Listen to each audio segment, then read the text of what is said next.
Muito bem, esta noite vamos falar sobre os outros. Senhor, ajuda-nos a compreender esta palavra esta noite da maneira mais profunda do que talvez nunca tenhamos. Te pedimos em nome de Jesus. Amém. Bem, a Bíblia certamente fala mais sobre os outros do que sobre eu. No entanto, na maioria das vezes, estamos mais interessados em nós que nos outros, de modo que nós fazemos o contrário. A Bíblia diz algumas coisas sobre o eu. Ela diz, morra para si mesmo, controle-se a si mesmo. Em Marcos 8, na Amplificada, diz, ignore a si mesmo, perca de vista a si mesmo e todos os seus interesses.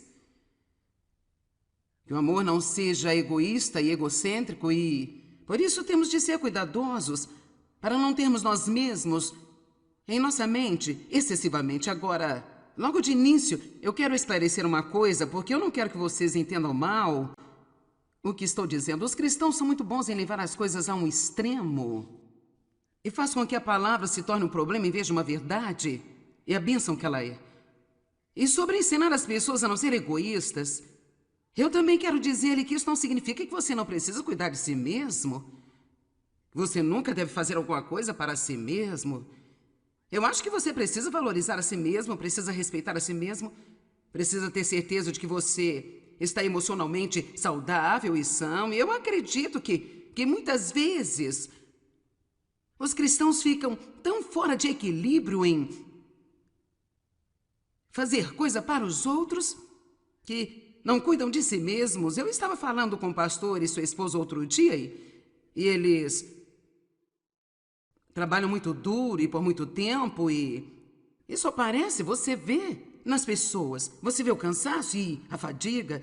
Então nós os incentivamos a ter mais tempo para si mesmos. E ele estava me contando algumas histórias que eu achei interessantes. Ele disse que ele estava jogando golfe um dia com Paul Wilshire, que pastoreia uma igreja gigantesca no outro país. Ele é um pastor muito, muito conhecido. E ele estava mencionando o pastor aqui, cujo nome não vou mencionar, e ele é um ministro de televisão bem conhecido e caiu em pecado publicamente e acabou destruindo seu ministério. E o pastor Shaw fez um comentário muito interessante. Ele disse que o que ele precisava fazer era jogar mais golfe. Se ele estivesse jogando mais golfe, não teria caído em pecado. Bem, você sabe, isso parece soar como... Oh, fala sério. Mas sabe, há evidências de que muitas pessoas caem no pecado porque elas se tornam tão super religiosas e tornam-se tão fora de equilíbrio que elas vão para as coisas erradas para obter o alívio que elas deveriam ter por viver uma vida saudável. Então, eu preciso ensiná-lo a não ser egoísta. Porque nascemos egoístas. E se você não acha que você não é egoísta, tudo que você tem que fazer é observar os bebês. Ver o quanto eles choram quando não conseguem o que querem. Então, nascemos com o princípio de pecado em nossa carne. Quando nascemos novamente, agora entenda isso, quando você nasce de novo, o pecado não morre. Você morre para o pecado. Há uma grande diferença aí. O pecado ainda está vivo e bem no planeta Terra e estará enquanto você estiver aqui e o diabo vai tentar arrastar-nos para o pecado. Então, nós temos que tomar a decisão continuamente de novo e de novo, confiando no poder de Deus para nos permitir fazê-lo. Ainda temos a capacidade para fazer todos os tipos de coisas erradas. Nós temos a capacidade de sermos egoístas e desviamos facilmente para o pecado, mas vamos optar por fazer a coisa certa de propósito. Dia após dia, após dia, após dia, após dia. É assim que vencemos o diabo. Você não faz a coisa certa porque você sempre tem vontade de fazer a coisa certa. Você faz a coisa certa porque você sabe que é a coisa certa a fazer. Vou repetir. Não fazemos a coisa certa porque acordamos todos os dias e sentimos vontade de fazê-la. Em alguns dias eu me sinto mais agradável do que em outros. Mas você não tem que se sentir bem para agir certo. É algo que você pode optar por fazer. Agora, as pessoas egoístas não serão pessoas felizes. É simples assim. Eu vou te mostrar algumas escrituras que provam que se você é egoísta, você é como uma pessoa morta. Você está andando por aí, mas tudo em você é cheio de morte. Você não pode ser feliz sendo egoísta. Jesus foi certamente um homem que conhecia o valor de pensar nas outras pessoas e ele nos ensinou a sua palavra em muitos e muitos lugares. O primeiro dia do ministério de Jesus foi uma experiência muito ruim. Depois de toda a sua formação, depois de todo o seu estudo e toda aquela espera para começar o seu ministério, então ele teve seu tempo no deserto, lutando contra o inimigo. Ele saiu cheio do Espírito Santo, pronto para trabalhar e cumprir o chamado de Deus na sua vida.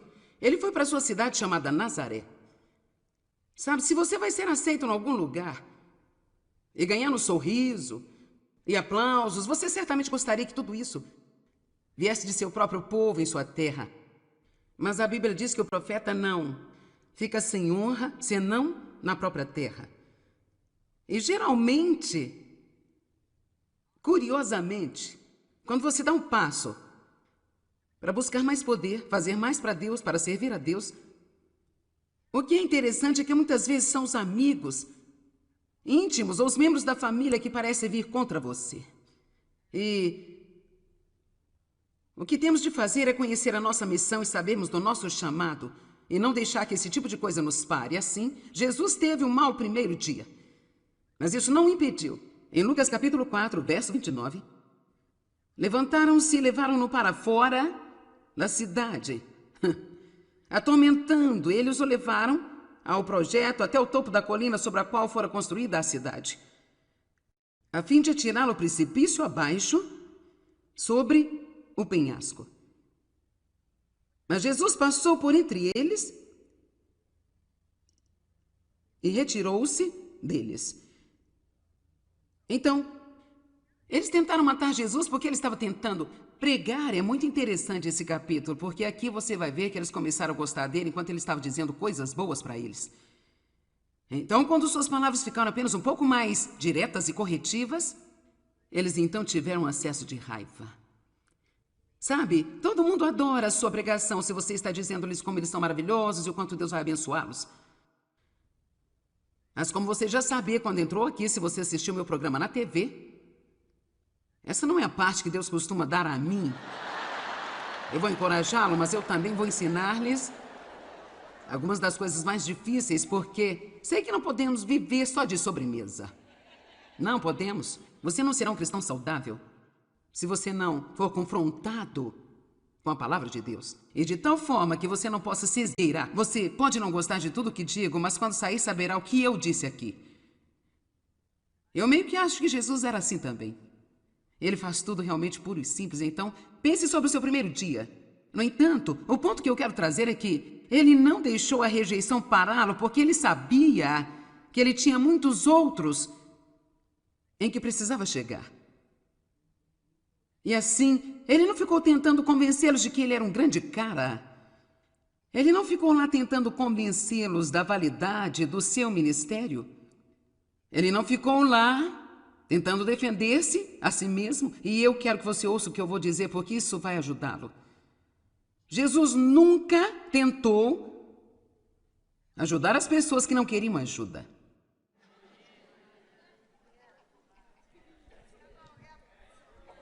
Sabe, ele iria oferecer isso, mas não ficava lá implorando-lhes. Eu acho que nós podemos ser realmente enganados pelo inimigo. Você pode passar anos e anos tentando ajudar alguém que não tem intenção de ser ajudado. Eles gostam de você para ajudá-los. Eles acham que se você parar de ajudá-los, então você não é um bom cristão. Mas eles já tomaram a decisão há muito tempo de que eles não vão ser ajudados. Agora, eu posso estar errada sobre isso porque eu certamente nem sempre me lembro de tudo, mas eu verifiquei com outro pastor hoje e ele disse, não, eu acho que você está certo. Tanto quanto eu posso recordar, na Bíblia, Jesus nunca foi a qualquer um e disse, por favor, eu posso ajudá-lo. Ele ajudou aqueles que o chamaram. Ele ajudou os que vieram a ele. E assim, para quem servir ou quem quiser me ouvir, talvez aqui ou alguém assistindo pela TV, Sim, tente ajudar as pessoas. Somos chamados para os outros, mas quer saber? Se eles não querem a sua ajuda, existem muitos outros que estão à procura de alguém que venha de algum lugar para falar-lhes uma palavra para eles. Essa coisa sobre a rejeição é um verdadeiro problema para as pessoas, porque Deus não nos fez para sermos rejeitados, Ele nos criou para a aceitação. No entanto, nós todos iremos experimentar a rejeição neste mundo. Estatisticamente, isso é um fato de que 10% das pessoas não vão gostar de você. Então, não importa quem você seja, ou quão você é bom, ou quão é maravilhoso, 10% das pessoas não gostam de você. Acredite ou não, nem todo mundo gosta de mim. E por mais maravilhoso que Joel seja, muita gente não gosta dele também.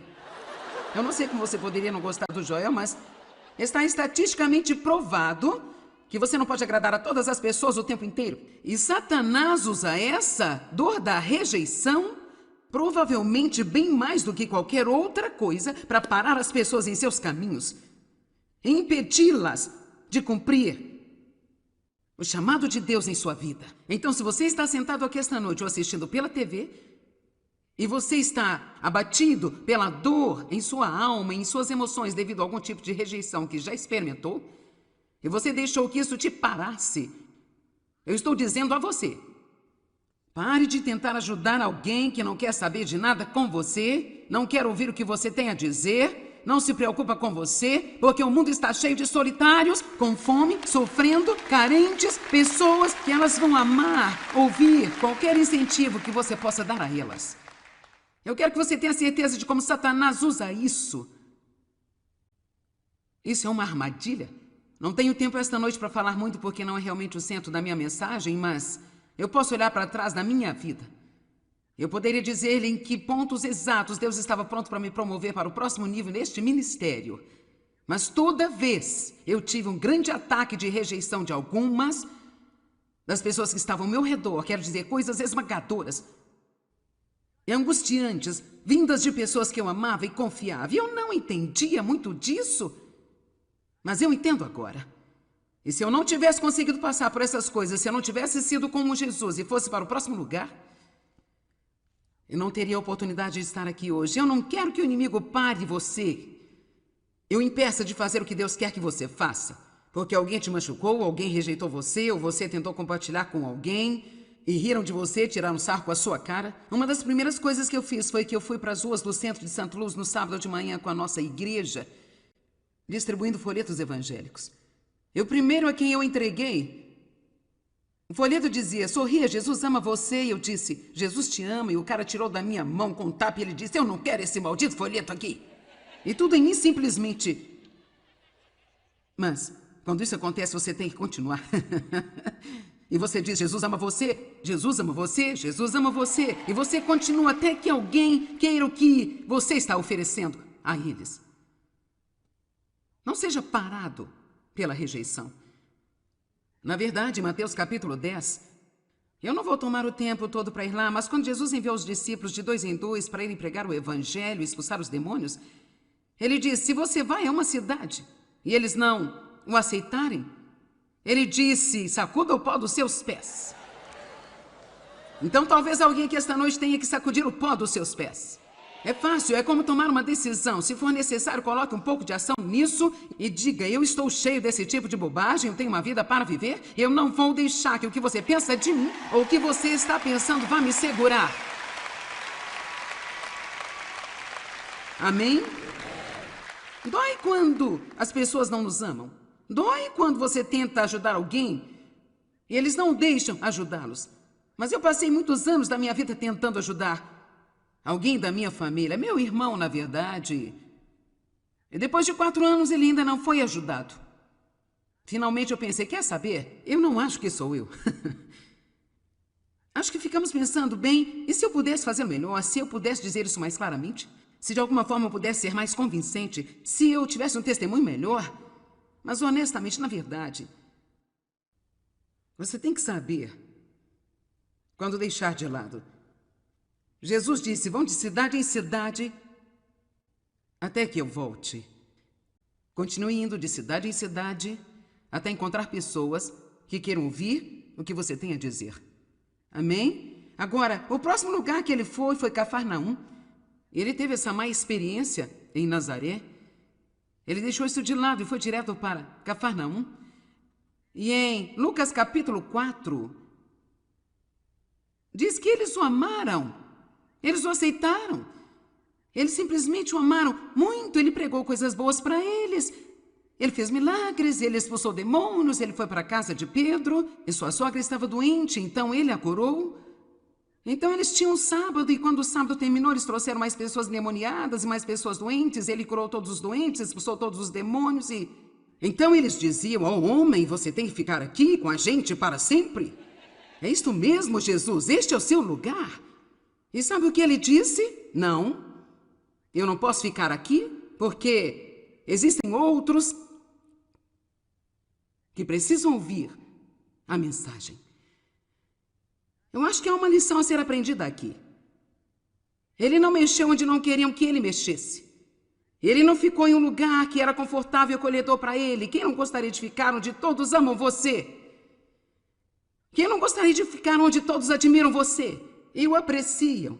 E você sabe que as pessoas vão ter o melhor cuidado que elas possam ter com você. Quem não gostaria de acampar e ficar ali para sempre? Mas ele não foi movido pela rejeição das pessoas, nem foi movido por sua aceitação. Ele foi movido pelo Espírito de Deus. E se você puder aprender a seguir a Deus, se você for aceito ou rejeitado, eu acho que você está no caminho para cumprir o chamado de Deus em sua vida. Eu tenho muitas pessoas que amam a mim, me pedem para fazer coisas, e é muito difícil dizer não a elas. Mas eu posso dizer honestamente que depois de fazer isso por quase 35 anos, eu estava me matando para fazer todo mundo feliz. E eu aprendi como dizer não, é a coisa mais maravilhosa. Na verdade, às vezes fico um pouco boa demais nisso e eu preciso me reajustar e voltar para o equilíbrio.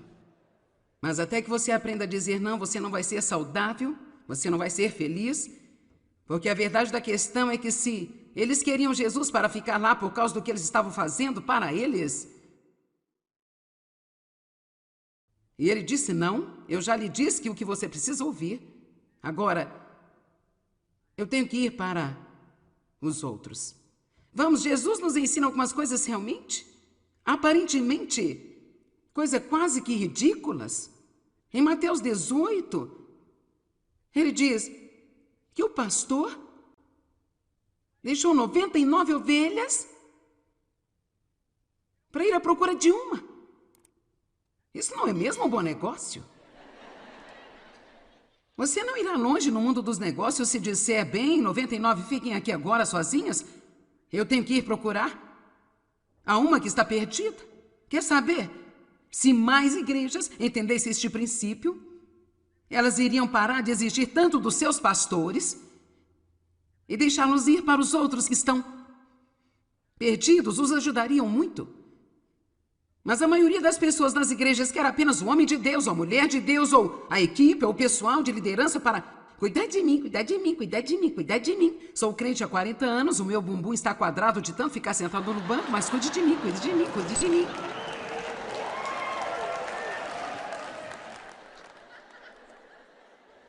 Enquanto o resto do mundo está indo para o inferno, só queremos alguém para cuidar de nós.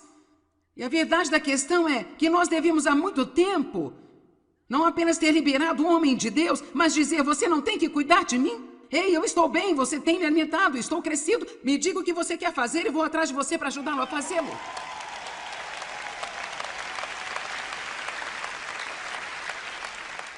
As pessoas sempre me perguntam o que eu acredito que Deus está dizendo para a igreja nos últimos dias. O que eu acredito que realmente é importante para a igreja, e eu não sei se as minhas respostas mudarão algum dia, mas é crescer e crescer.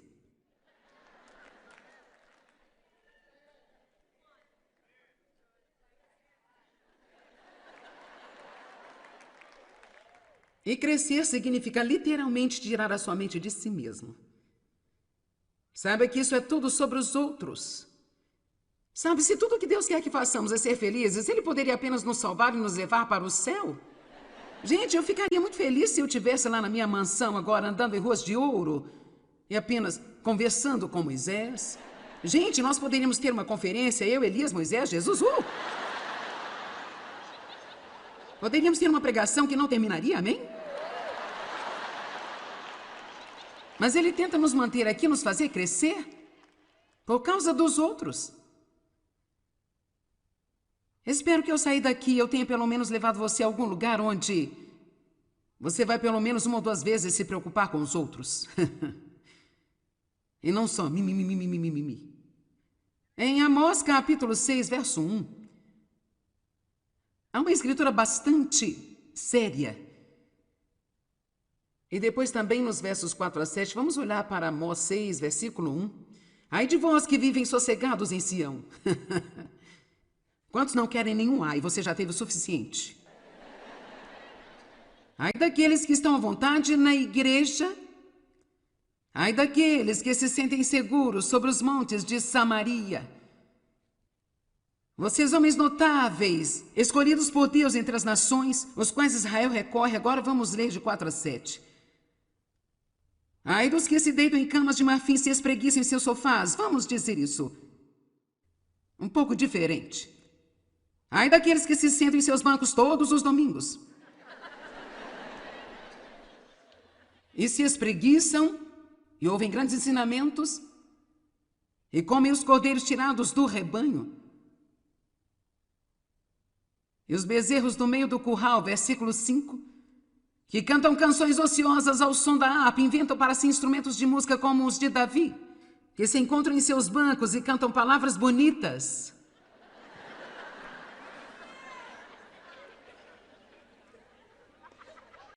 Que bebem vinho em grandes taças e se ungem com os mais finos óleos.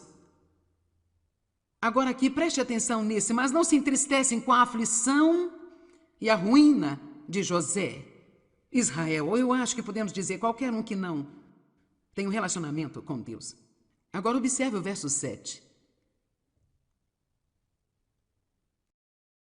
Isso deve nos acordar. Por isso vocês estarão entre os primeiros que irão em cativeiro para o exílio.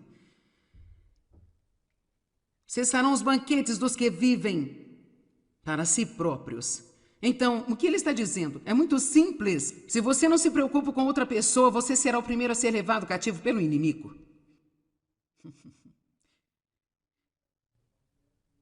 Veja, eu vim entender isso na minha vida, que o egoísmo é fraqueza.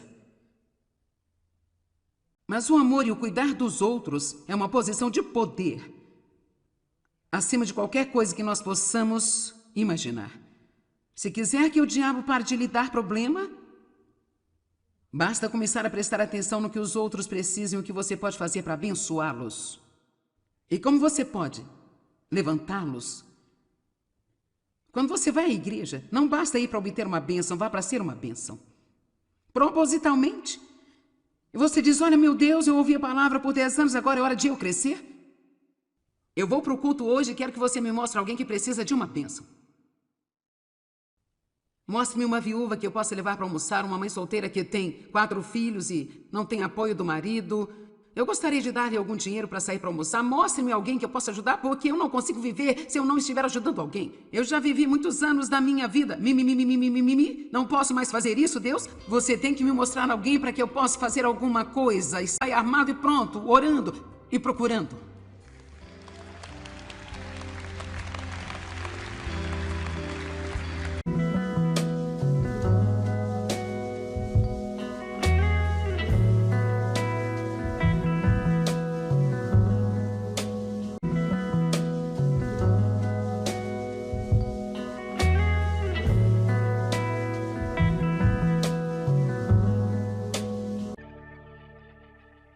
Tudo bem, esta noite vamos falar sobre os outros. Senhor, ajuda-nos a compreender esta palavra esta noite da maneira mais profunda do que talvez nunca tenhamos. Te pedimos em nome de Jesus. Amém.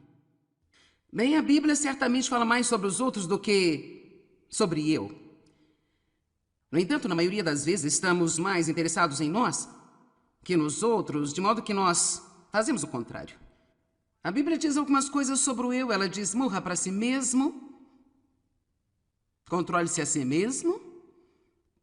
Em Marcos 8, na amplificada, diz: ignore a si mesmo, perca de vista a si mesmo e todos os seus interesses. Que o amor não seja egoísta e egocêntrico e, por isso, temos de ser cuidadosos para não termos nós mesmos em nossa mente excessivamente. Agora, logo de início, eu quero esclarecer uma coisa, porque eu não quero que vocês entendam mal o que estou dizendo. Os cristãos são muito bons em levar as coisas a um extremo e faz com que a palavra se torne um problema em vez de uma verdade e a bênção que ela é. E sobre ensinar as pessoas a não ser egoístas, eu também quero dizer-lhe que isso não significa que você não precisa cuidar de si mesmo. Você nunca deve fazer alguma coisa para si mesmo. Eu acho que você precisa valorizar a si mesmo, precisa respeitar a si mesmo, precisa ter certeza de que você está emocionalmente saudável e são. E eu acredito que muitas vezes os cristãos ficam tão fora de equilíbrio em fazer coisa para os outros que não cuidam de si mesmos. Eu estava falando com o pastor e sua esposa outro dia e eles trabalham muito duro e por muito tempo e isso aparece, você vê nas pessoas. Você vê o cansaço e a fadiga.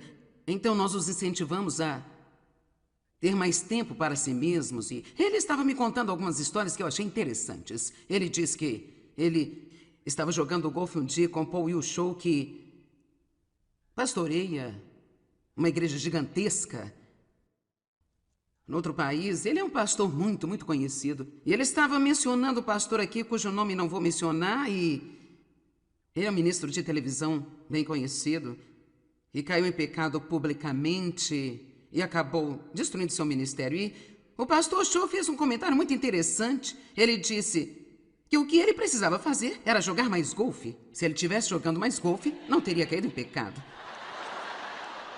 Bem, você sabe, isso parece soar como... Oh, fala sério. Mas sabe, há evidências de que muitas pessoas caem no pecado porque elas se tornam tão super religiosas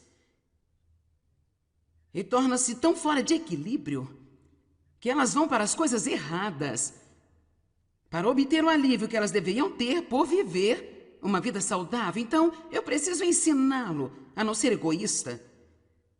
Porque nascemos egoístas. E se você não acha que você não é egoísta, tudo que você tem que fazer é observar os bebês. Ver o quanto eles choram quando não conseguem o que querem. Então, nascemos com o princípio de pecado em nossa carne.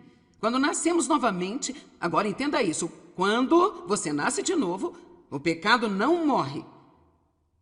Você morre para o pecado. Há uma grande diferença aí. O pecado ainda está vivo e bem no planeta Terra e estará enquanto você estiver aqui e o diabo vai tentar arrastar-nos para o pecado. Então, nós temos que tomar a decisão continuamente de novo e de novo, confiando no poder de Deus para nos permitir fazê-lo. Ainda temos a capacidade para fazer todos os tipos de coisas erradas. Nós temos a capacidade de sermos egoístas e desviamos facilmente para o pecado, mas vamos optar por fazer a coisa certa de propósito. Dia após dia, após dia, após dia, após dia. É assim que vencemos o diabo. Você não faz a coisa certa porque você sempre tem vontade de fazer a coisa certa. Você faz a coisa certa porque você sabe que é a coisa certa a fazer. Vou repetir. Não fazemos a coisa certa porque acordamos todos os dias e sentimos vontade de fazê-la. Em alguns dias eu me sinto mais agradável do que em outros. Mas você não tem que se sentir bem para agir certo. É algo que você pode optar por fazer. Agora, as pessoas egoístas não serão pessoas felizes. É simples assim. Eu vou te mostrar algumas escrituras que provam que se você é egoísta, você é como uma pessoa morta. Você está andando por aí, mas tudo em você é cheio de morte. Você não pode ser feliz sendo egoísta. Jesus foi certamente um homem que conhecia o valor de pensar nas outras pessoas e ele nos ensinou a sua palavra em muitos e muitos lugares. O primeiro dia do ministério de Jesus foi uma experiência muito ruim. depois de toda a sua formação, depois de todo o seu estudo e toda aquela espera para começar o seu ministério, então ele teve seu tempo no deserto, lutando contra o inimigo. Ele saiu cheio do Espírito Santo, pronto para trabalhar e cumprir o chamado de Deus na sua vida. Ele foi para sua cidade chamada Nazaré. Sabe, se você vai ser aceito em algum lugar e ganhando sorriso e aplausos, você certamente gostaria que tudo isso viesse de seu próprio povo em sua terra. Mas a Bíblia diz que o profeta não fica sem honra, senão na própria terra. E geralmente, curiosamente, quando você dá um passo para buscar mais poder, fazer mais para Deus, para servir a Deus, o que é interessante é que muitas vezes são os amigos íntimos ou os membros da família que parecem vir contra você. E o que temos de fazer é conhecer a nossa missão e sabermos do nosso chamado e não deixar que esse tipo de coisa nos pare. Assim, Jesus teve um mau primeiro dia. Mas isso não o impediu. Em Lucas capítulo 4, verso 29, levantaram-se e levaram-no para fora da cidade. Atormentando, eles o levaram ao projeto até o topo da colina sobre a qual fora construída a cidade, a fim de atirá-lo ao precipício abaixo, sobre o penhasco. Mas Jesus passou por entre eles e retirou-se deles. Então, eles tentaram matar Jesus porque ele estava tentando pregar. É muito interessante esse capítulo, porque aqui você vai ver que eles começaram a gostar dele enquanto ele estava dizendo coisas boas para eles. Então, quando suas palavras ficaram apenas um pouco mais diretas e corretivas, eles então tiveram um acesso de raiva. Sabe, todo mundo adora a sua pregação se você está dizendo-lhes como eles são maravilhosos e o quanto Deus vai abençoá-los. Mas como você já sabia quando entrou aqui, se você assistiu meu programa na TV, essa não é a parte que Deus costuma dar a mim. Eu vou encorajá-lo, mas eu também vou ensinar-lhes algumas das coisas mais difíceis, porque sei que não podemos viver só de sobremesa. Não podemos. Você não será um cristão saudável se você não for confrontado com a palavra de Deus. E de tal forma que você não possa se esgueirar. Você pode não gostar de tudo que digo, mas quando sair saberá o que eu disse aqui. Eu meio que acho que Jesus era assim também. Ele faz tudo realmente puro e simples, então pense sobre o seu primeiro dia. No entanto, o ponto que eu quero trazer é que ele não deixou a rejeição pará-lo porque ele sabia que ele tinha muitos outros em que precisava chegar. E assim, ele não ficou tentando convencê-los de que ele era um grande cara. Ele não ficou lá tentando convencê-los da validade do seu ministério. Ele não ficou lá tentando defender-se a si mesmo. E eu quero que você ouça o que eu vou dizer, porque isso vai ajudá-lo. Jesus nunca tentou ajudar as pessoas que não queriam ajuda.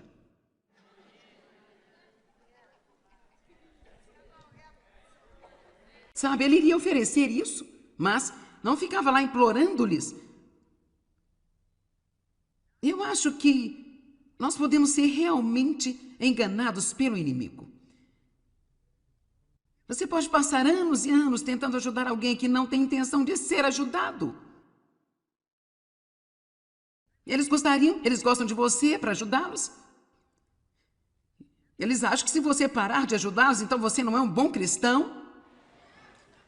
Mas eles já tomaram a decisão há muito tempo de que eles não vão ser ajudados. Agora, eu posso estar errada sobre isso porque eu certamente nem sempre me lembro de tudo, mas eu verifiquei com outro pastor hoje e ele disse, não, eu acho que você está certo. Tanto quanto eu posso recordar na Bíblia, Jesus nunca foi a qualquer um e disse, por favor, eu posso ajudá-lo. Ele ajudou aqueles que o chamaram. Ele ajudou os que vieram a ele. E assim, para quem servir ou quem quiser me ouvir, talvez aqui ou alguém assistindo pela TV, sim, tente ajudar as pessoas. Somos chamados para os outros, mas quer saber? Se eles não querem a sua ajuda, existem muitos outros que estão à procura de alguém que venha de algum lugar para falar-lhes uma palavra para eles. Essa coisa sobre a rejeição é um verdadeiro problema para as pessoas, porque Deus não nos fez para sermos rejeitados, Ele nos criou para a aceitação. No entanto, nós todos iremos experimentar a rejeição neste mundo. Estatisticamente, isso é um fato de que 10% das pessoas não vão gostar de você. Então, não importa quem você seja, ou quão você é bom, ou quão é maravilhoso, 10% das pessoas não gostam de você. Acredite ou não, nem todo mundo gosta de mim. E por mais maravilhoso que o Joel seja, muita gente não gosta dele também. Eu não sei como você poderia não gostar do Joel, mas está estatisticamente provado que você não pode agradar a todas as pessoas o tempo inteiro. E Satanás usa essa dor da rejeição, provavelmente bem mais do que qualquer outra coisa, para parar as pessoas em seus caminhos e impedi-las de cumprir o chamado de Deus em sua vida. Então, se você está sentado aqui esta noite ou assistindo pela TV, e você está abatido pela dor em sua alma, em suas emoções, devido a algum tipo de rejeição que já experimentou, e você deixou que isso te parasse, eu estou dizendo a você, pare de tentar ajudar alguém que não quer saber de nada com você, não quer ouvir o que você tem a dizer, não se preocupa com você, porque o mundo está cheio de solitários, com fome, sofrendo, carentes, pessoas que elas vão amar, ouvir qualquer incentivo que você possa dar a elas. Eu quero que você tenha certeza de como Satanás usa isso. Isso é uma armadilha. Não tenho tempo esta noite para falar muito porque não é realmente o centro da minha mensagem, mas eu posso olhar para trás da minha vida. Eu poderia dizer-lhe em que pontos exatos Deus estava pronto para me promover para o próximo nível neste ministério. Mas toda vez eu tive um grande ataque de rejeição de algumas das pessoas que estavam ao meu redor, quero dizer, coisas esmagadoras e angustiantes, vindas de pessoas que eu amava e confiava. E eu não entendia muito disso, mas eu entendo agora. E se eu não tivesse conseguido passar por essas coisas, se eu não tivesse sido como Jesus e fosse para o próximo lugar, eu não teria a oportunidade de estar aqui hoje. Eu não quero que o inimigo pare você. Eu impeça de fazer o que Deus quer que você faça. Porque alguém te machucou, alguém rejeitou você, ou você tentou compartilhar com alguém e riram de você, tiraram sarro com a sua cara. Uma das primeiras coisas que eu fiz foi que eu fui para as ruas do centro de Santa Luz no sábado de manhã com a nossa igreja, distribuindo folhetos evangélicos. O primeiro a quem eu entreguei, o folheto dizia, sorria, Jesus ama você. E eu disse, Jesus te ama. E o cara tirou da minha mão com um tapa e ele disse, eu não quero esse maldito folheto aqui. E tudo em mim simplesmente. Mas, quando isso acontece, você tem que continuar. E você diz, Jesus ama você, Jesus ama você, Jesus ama você. E você continua até que alguém queira o que você está oferecendo a eles. Não seja parado pela rejeição. Na verdade, Mateus capítulo 10, eu não vou tomar o tempo todo para ir lá, mas quando Jesus enviou os discípulos de 2 em 2 para irem pregar o evangelho e expulsar os demônios, ele disse, se você vai a uma cidade e eles não o aceitarem, ele disse, sacuda o pó dos seus pés. Então talvez alguém que esta noite tenha que sacudir o pó dos seus pés. É fácil, é como tomar uma decisão. Se for necessário, coloque um pouco de ação nisso e diga, eu estou cheio desse tipo de bobagem, eu tenho uma vida para viver, eu não vou deixar que o que você pensa de mim ou o que você está pensando vá me segurar. Amém? Dói quando as pessoas não nos amam. Dói quando você tenta ajudar alguém e eles não deixam ajudá-los. Mas eu passei muitos anos da minha vida tentando ajudar alguém da minha família, meu irmão, na verdade. E depois de 4 anos, ele ainda não foi ajudado. Finalmente eu pensei, quer saber? Eu não acho que sou eu. Acho que ficamos pensando, bem, e se eu pudesse fazer melhor? Se eu pudesse dizer isso mais claramente? Se de alguma forma eu pudesse ser mais convincente? Se eu tivesse um testemunho melhor? Mas honestamente, na verdade, você tem que saber quando deixar de lado. Jesus disse, vão de cidade em cidade até que eu volte. Continue indo de cidade em cidade até encontrar pessoas que queiram ouvir o que você tem a dizer.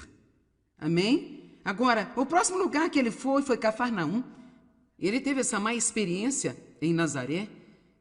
Ele deixou isso de lado e foi direto para Cafarnaum. E em Lucas capítulo 4, Diz que eles o amaram. Eles o aceitaram. Eles simplesmente o amaram muito. Ele pregou coisas boas para eles. Ele fez milagres, ele expulsou demônios, ele foi para a casa de Pedro e sua sogra estava doente, então ele a curou.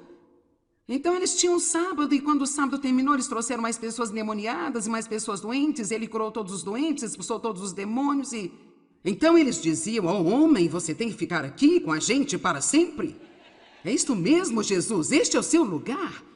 E sabe o que ele disse? Não, eu não posso ficar aqui porque existem outros que precisam ouvir a mensagem. Eu acho que há uma lição a ser aprendida aqui. Ele não mexeu onde não queriam que ele mexesse. Ele não ficou em um lugar que era confortável e acolhedor para ele. Quem não gostaria de ficar onde todos amam você? Quem não gostaria de ficar onde todos admiram você e o apreciam? E você sabe que as pessoas vão ter o melhor cuidado que elas possam ter com você. Quem não gostaria de acampar e ficar ali para sempre? Mas ele não foi movido pela rejeição das pessoas, nem foi movido por sua aceitação. Ele foi movido pelo Espírito de Deus.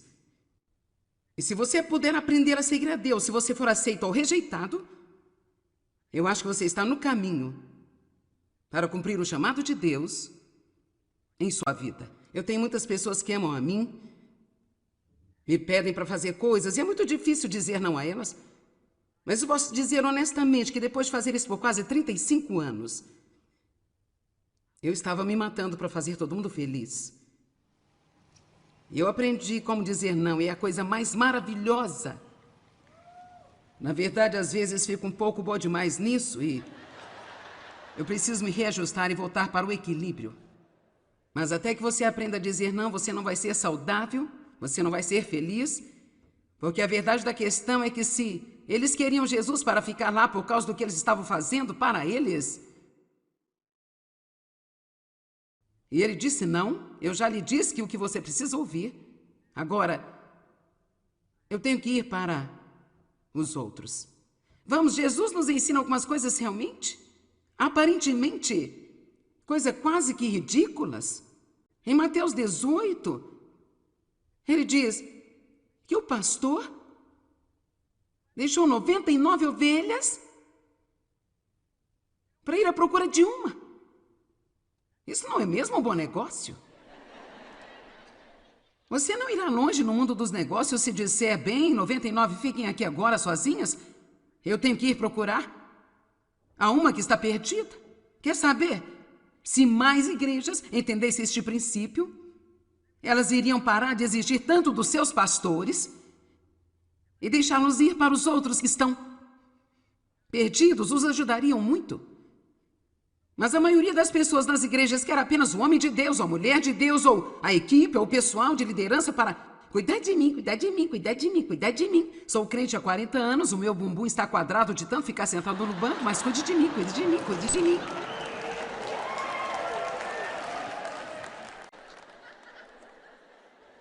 Enquanto o resto do mundo está indo para o inferno, só queremos alguém para cuidar de nós. E a verdade da questão é que nós devíamos há muito tempo não apenas ter liberado o homem de Deus, mas dizer, você não tem que cuidar de mim? Ei, eu estou bem, você tem me alimentado, estou crescido, me diga o que você quer fazer e vou atrás de você para ajudá-lo a fazê-lo.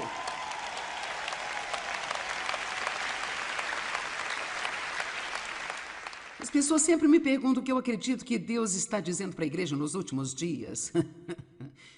O que eu acredito que realmente é importante para a igreja, e eu não sei se as minhas respostas mudarão algum dia, mas é crescer e crescer.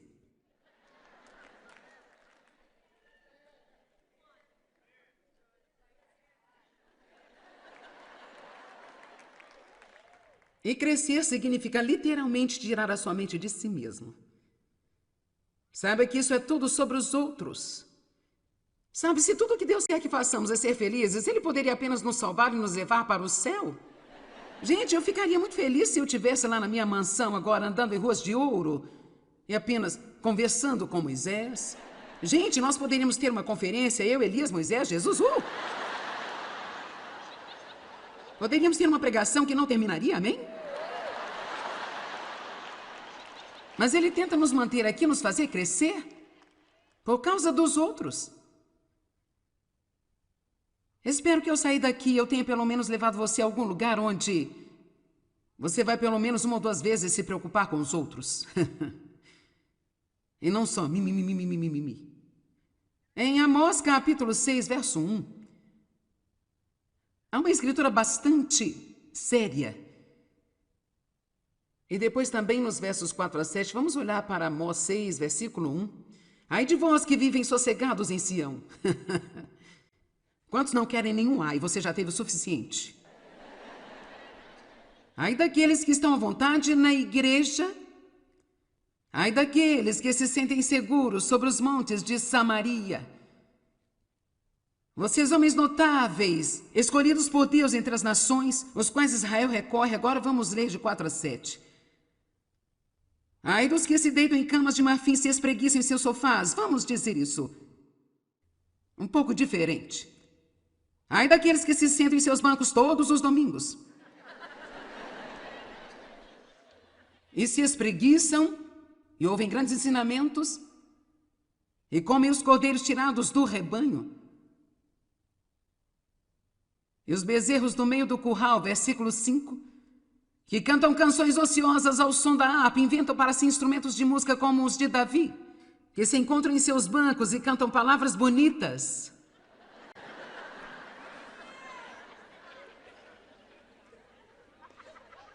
Que bebem vinho em grandes taças e se ungem com os mais finos óleos.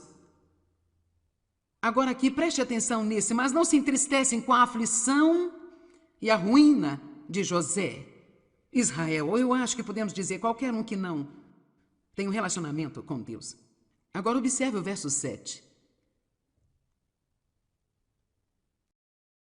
Isso deve nos acordar. Por isso vocês estarão entre os primeiros que irão em cativeiro para o exílio.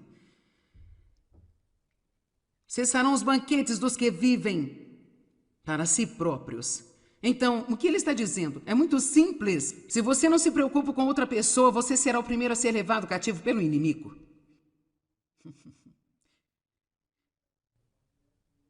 Veja, eu vim entender isso na minha vida, que o egoísmo é fraqueza. Mas o amor e o cuidar dos outros é uma posição de poder, acima de qualquer coisa que nós possamos imaginar. Se quiser que o diabo pare de lhe dar problema, basta começar a prestar atenção no que os outros precisam e o que você pode fazer para abençoá-los. E como você pode levantá-los. Quando você vai à igreja, não basta ir para obter uma bênção, vá para ser uma bênção. Propositalmente. E você diz, olha, meu Deus, eu ouvi a palavra por 10 anos, agora é hora de eu crescer. Eu vou para o culto hoje e quero que você me mostre alguém que precisa de uma bênção. Mostre-me uma viúva que eu possa levar para almoçar, uma mãe solteira que tem 4 filhos e não tem apoio do marido. Eu gostaria de dar-lhe algum dinheiro para sair para almoçar. Mostre-me alguém que eu possa ajudar, porque eu não consigo viver se eu não estiver ajudando alguém. Eu já vivi muitos anos da minha vida. Não posso mais fazer isso, Deus? Você tem que me mostrar alguém para que eu possa fazer alguma coisa e sair armado e pronto, orando e procurando.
Đường đi học con về sớm bướm vàng bay, quê hương là con diệu biết tuổi thơ con thả trên đồng, quê hương là con đò nhỏ êm đềm của nước ven sông.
Tudo bem, esta noite vamos falar sobre os outros. Senhor, ajuda-nos a compreender esta palavra esta noite da maneira mais profunda do que talvez nunca tenhamos.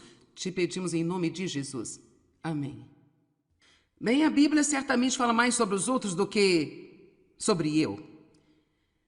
No entanto, na maioria das vezes estamos mais interessados em nós que nos outros, de modo que nós fazemos o contrário. A Bíblia diz algumas coisas sobre o eu. Ela diz: morra para si mesmo, controle-se a si mesmo. Em Marcos 8, na amplificada, diz: ignore a si mesmo, perca de vista a si mesmo e todos os seus interesses. Que o amor não seja egoísta e egocêntrico e, por isso, temos de ser cuidadosos para não termos nós mesmos em nossa mente excessivamente. Agora, logo de início, eu quero esclarecer uma coisa, porque eu não quero que vocês entendam mal o que estou dizendo. Os cristãos são muito bons em levar as coisas a um extremo e faz com que a palavra se torne um problema em vez de uma verdade e a bênção que ela é. E sobre ensinar as pessoas a não ser egoístas, eu também quero dizer-lhe que isso não significa que você não precisa cuidar de si mesmo. Você nunca deve fazer alguma coisa para si mesmo. Eu acho que você precisa valorizar a si mesmo, precisa respeitar a si mesmo, precisa ter certeza de que você está emocionalmente saudável e são. E eu acredito que muitas vezes os cristãos ficam tão fora de equilíbrio em fazer coisa para os outros que não cuidam de si mesmos. Eu estava falando com o pastor e sua esposa outro dia e eles trabalham muito duro e por muito tempo e isso parece